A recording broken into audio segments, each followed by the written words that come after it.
such an ancient art.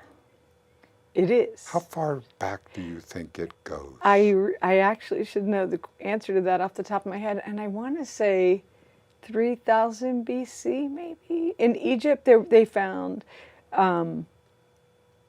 socks, or the remnants of socks. So I'm a accidental, I don't really love the word expert, kind of has some ego in it, but I know quite a bit about textiles. Accidentally. It's my passion. How did that happen? Well, let's see, when I was little, we did a lot of arts and crafts. I have 8 siblings.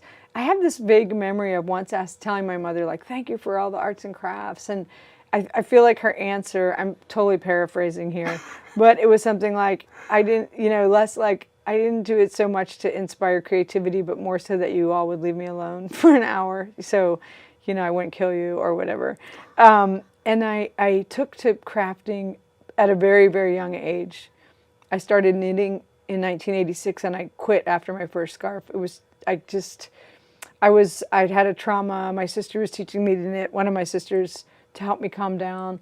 But I poured all of my trauma into this kind of knotty scarf, and I sat down knitting for 14 years, I think, and then I picked it up again. But somewhere in the midst of all that, I was writing features for the Dallas Morning News. I was a freelancer, and I had to generate as many ideas as I could, because if you don't generate ideas as a freelancer, you're not going to get paid. That's right. You got to go in, pitch the managing editor, or pitch whomever. Pitch. Yeah, I did features, and so I would ask friends for ideas, and one of my friends, who's an avid quilter, she said, why don't you do a piece about quilts? And so I wrote a piece about quilts, and somehow that morphed into a book about quilts.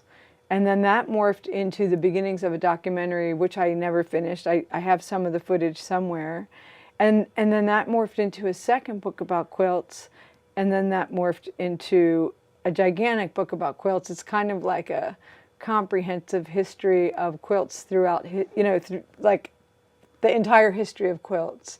Wow. It was a difficult project. It didn't pay well. The book is massive. And sometimes if you look for it on Amazon, it's out of print. Sometimes the price point for used copies will be higher than I can afford, because there weren't that many of them, and it's full of all these pictures. And then then that all happened like I want to say that happened in the mid-2000s. I was born about 6 weeks after Kennedy was shot. Right. So it was a pretty tumultuous, it's always a tumultuous time, but it was a pretty tumultuous time. And I was also born right after the publication of Feminine Mystique, which I do think really had a huge impact. That would be Germaine Greer? No, that was Betty Friedan. Betty Friedan, of course it was. Thank you. Yeah, and there's, I read a great book about the history of the Feminine Mystique, which is called A Strange Stirring, and it's by, I want to kick myself for not remembering, but it shows the impact that book had on women, and primarily middle class, upper middle class white women. But I feel like the effects of that book definitely trickled down and touched my life. So I have 3 older sisters, and they went more traditional route in life, teacher, secretary. Who knows if the Feminine Mystique actually is contributed to how I've turned out how I'm turning out. Right. But I feel like, and also I was 4 or 5, the Summer of Love. Like, there was so much protest. My 6th grade teacher, who taught me how to play the guitar, she had been really active in this Vietnam War protests and stuff. Sure. So I was shaped by activists who didn't necessarily use the word activist or feminist, but who role modeled for me. Yeah. You had a chance to say, wait a minute. Who were you in high school? The overachiever of the universe. And I mean that in both directions. I'll tell you what I mean by that. So I was president of the student body, president of the student council. In New Jersey? In South Jersey, yeah. And I was I was slated to graduate a year early because I was academically very gifted. Yes. Gifted. We could even have a side conversation about the word gifted. Yeah. I did very well academically. Exactly. And I advanced through classes very quickly. Mm-hmm. Starting out like from first grade on, they kind of didn't know what to do with me. I'd wind up being Sure. pushed into a lot of independent study. So when it came time, I was scheduled to graduate in 1982. I was going to jump a year, and then due to some bureaucratic changing of rules, I had to stick around. So I didn't really have any classes to take. And so what I did was I was president of the student council. I was in all these clubs. I was really kind of overactive, overachiever Sure. on the one hand. On the other hand, I was already, I think it's fair to say at that point, I was deeply entrenched in alcoholism at that point. Although Sure. we didn't call it that. We called it like being a teenager in New Jersey. I didn't Exactly. know the word alcoholic. So I was on, it was just strange, right? So I could... How did the alcohol mitigate your learning ability? Because It I mean, didn't. it affects different people differently. People don't. It didn't. I mean, I could still I still excelled with very little effort. You know, I graduated really close to the top of my class. And I was not alone in this. So I went to this high school where it was a junior, senior high school. And when you entered in 7th grade, so 7th through 12th, without any kind of, they didn't make any secrets about it. They organized us into 10 groups. And they called us Section A through Section J. And if you were in Section A, you were like the smart kids, you Sure. know? And you know, imagine putting somebody saying, well, I'm in Section J. It was a terrible system. Wow. But in Section A, probably in the other sections too, there were many of us who were overachieving and who also drank like crazy. I mean, it was Sure. the culture. We didn't have a lot of the awareness that we do now around like, oh, this addiction thing and kids. And I don't think it affected me at all. I worked maybe 30 or 40 hours a week. I did my academics. I would run events at the school. I had a lot of energy. I think maybe the alcohol was, I know it was like a buffer and an escape for me from being in having an abusive parent.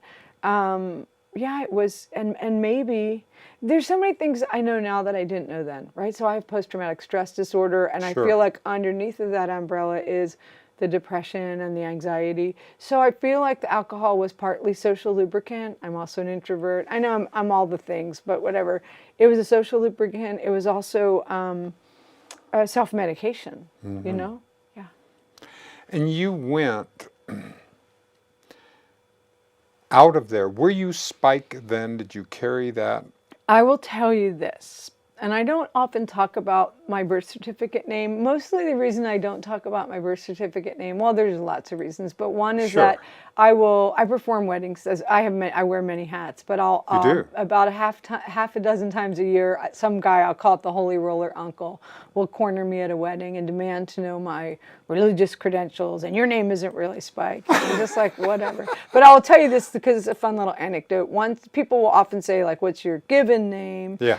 And I'll say, well, Spike was given to me. You know, it was given to me when I was 19. love it. A friend of mine gave me that I line. love it. But I tell people, well, I'll let you take a guess. I'll say I was born a few weeks after Kennedy was shot, and that's a clue. And once somebody said, "Is your name Oswald?"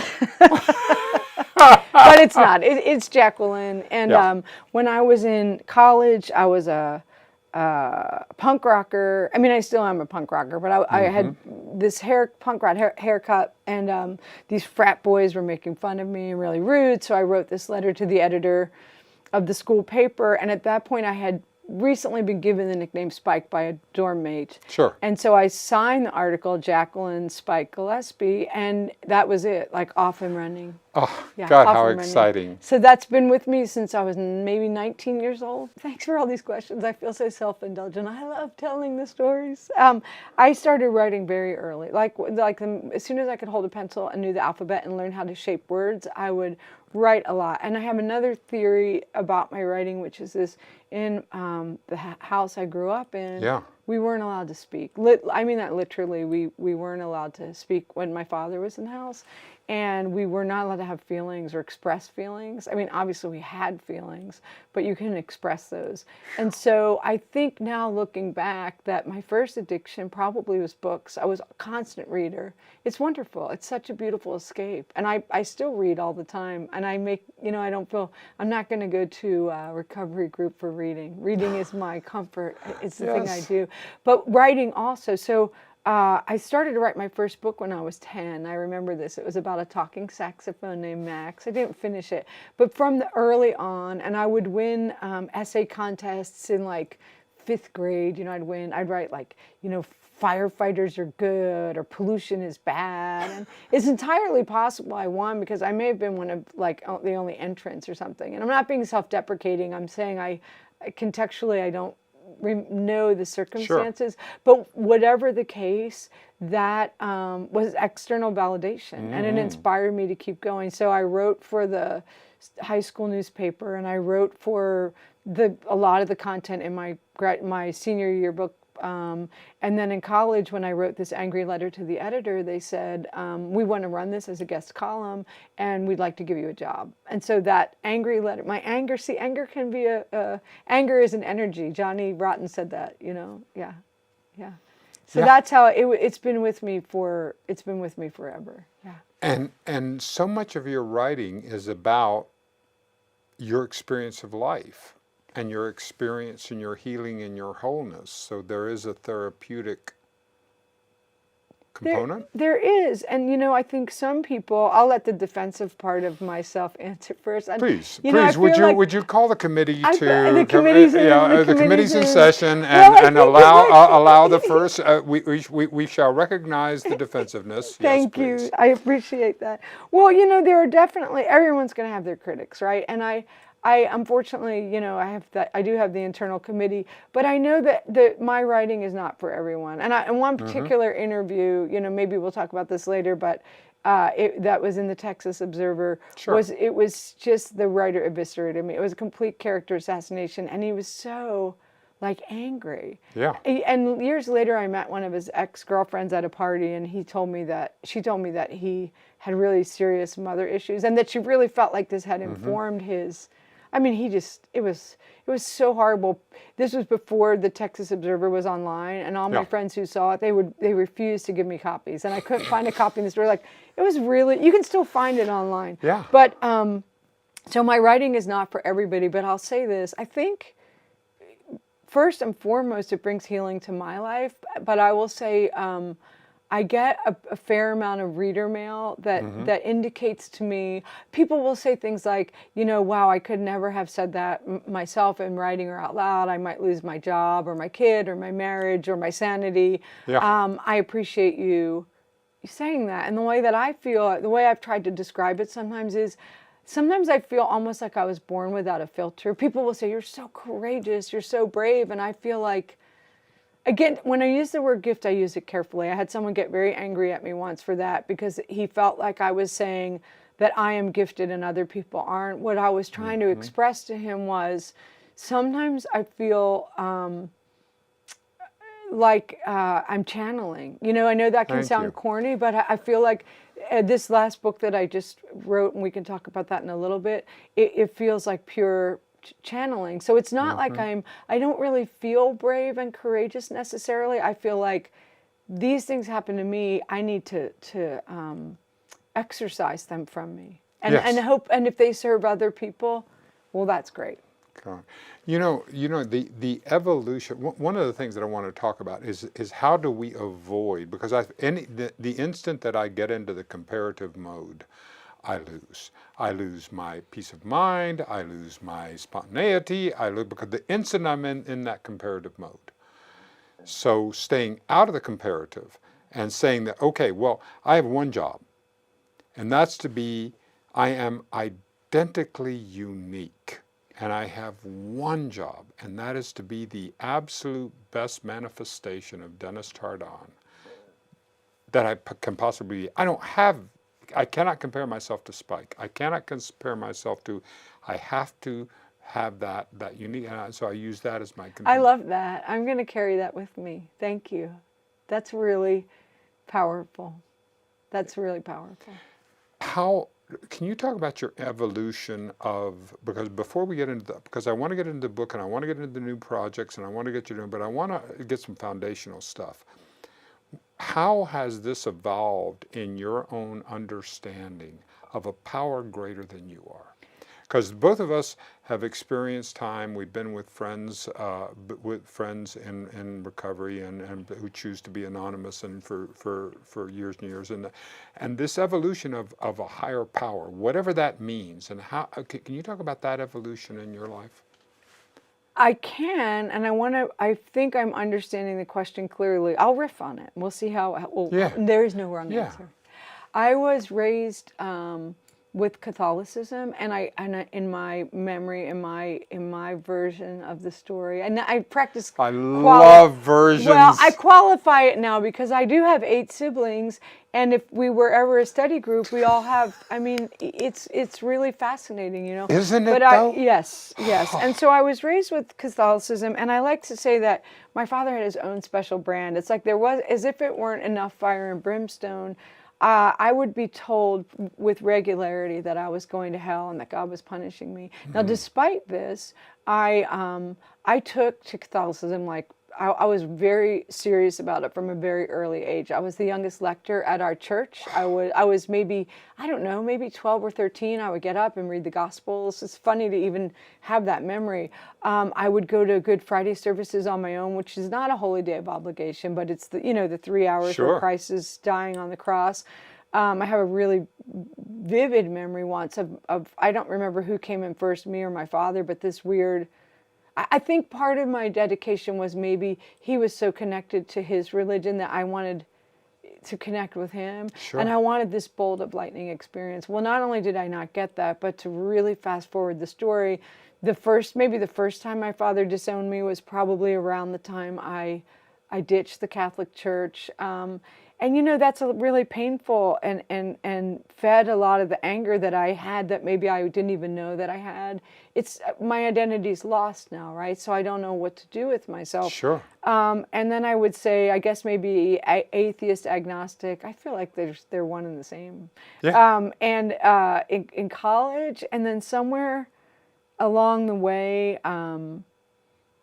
I started reading Buddhist philosophy, and even still, like I call myself a quasi-Buddhist. I really don't want to get attached, and that's a good Buddhist way to be, to any like organized religion. So I've been on meditation retreats and stuff, but I really feel like I like the philosophy of it. And then when I finally, when I say finally, I quit.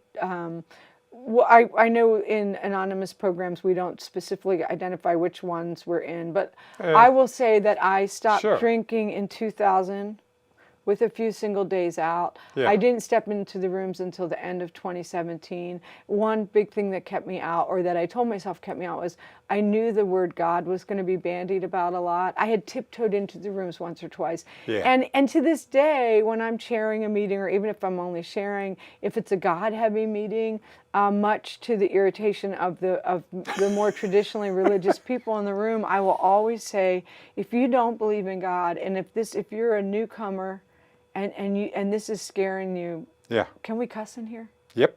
If this is scaring the shit out of you or making you want to run away and never come back, if you want to talk to somebody about how can an atheist, or I call myself non-theistic, I think that's Right. a better way to put it, how can I be in this room and hear this language? And some people might get upset and be like, well, it's just shorthand for this or that. For me, the word God and religion itself was used as a tool of abuse. I take language Words seriously. matter. They do. I take language really seriously. So getting around to higher power, I had this roommate, Bob, and I know we'll talk about Bob in a little bit, but when I thought, I have no trouble understanding there's something greater beyond me. Connection, whatever, butterflies, my dogs, the way I talk to, like have an instant connection sometimes with a cashier or something. Yep. I get it. But to like designate something or some notion to a specific higher power for me to talk to. I can't remember when I decided it was Bob, my former roommate, but I that worked so well for me because Bob loved me unconditionally. He was so gentle, and even when he saw me making really poor choices where I was really hurting myself, like in ways that would have been obvious to like a drunken 2-year-old, but I couldn't see for myself, he would never be harsh with me. He would only love me like a feral animal that he was coaxing back to health. And so I talk to Bob all the time. That's an easy one. So he's a spike whisperer. He is, and ironically, he's he's a white dude, an older white dude, which is like the kind of image of God that I wanted. Isn't it? Oh. And a Republican, I might add, but that's okay because. But you have to have that. See, that's what I love about the story. Has to have that. Are you kidding? I mean, it has to have that in order to be the story. Well, and the inoculation comes from it comes from whatever the causes the disease. I think about that. Yeah, the vaccine. Yeah. Yeah. And there you have it. So here, in this sense, in the understanding of a power greater than we are. If like I'm a fish, and I'm in the ocean, and I'm not even thinking about that I'm in the water, and that's like if there is nothing separate from, then there isn't an outside to be looking at us from the outside. It's this wonderful immersion sense, and so there is no not. I grew up Christian Science. That scientists and all that. And one of the phrases that they had in there is that there is not a spot where God is not. I love it. So that just encompasses it all. All right. So now what we make out of this, that's a different thing. Now I might have an opinion, but it's certainly not going to change this entire element. There is no judgment in that sense outside of what we all are. Right. And I like this whole no judgment thing. I mean, I'm a very judgy person. I'll be honest with you. Are you kidding? I love your blue shirt. I mean, there you go. And judgment. Judgment. There is no. I don't think that there is. Judgment is such an important aspect of it. And when I think about judgment, okay, is that if I can have discernment. I was going to say discernment. I love that you picked that word. Yes, discernment. And because when I have judgment, there is something about it that I'm having to make someone else wrong. Right. As opposed to, and I'm really getting a chance to, right now as we're looking at this, here in August of 2019, we're coming up upon an election season, and we're getting an opportunity, and we're looking at that human beings, is that it appears as if that the media, not just the media, but certain aspects of our society are attempting to divide us, to say that we're separate. Yes. That we're separate, that we have, and that's one of the reasons why I wanted to meet you and get to know you, is because you have the exact opposite philosophy, that we are together. We are together, whether we like it or not. And I say that, but I want to point out that, despite that being my philosophy or my belief, I could give you easily off the top of my head 50 examples of how I don't necessarily practice what I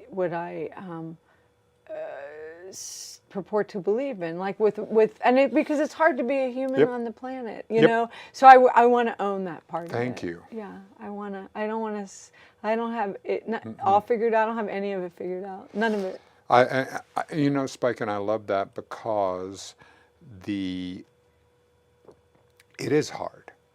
Life is hard, one day at a time. I love some of the stories from the big book, because you sit there and the person will get sober, and then then you think, okay, well, that's the end of the story. But no, then their kid dies, and then they go through a divorce, and then they get a bankruptcy, and then they have to go to jail, and they have to go to that, and then they come back and they go, well, I'm still sober and I'm learning and I'm growing and it's just not, life is complicated.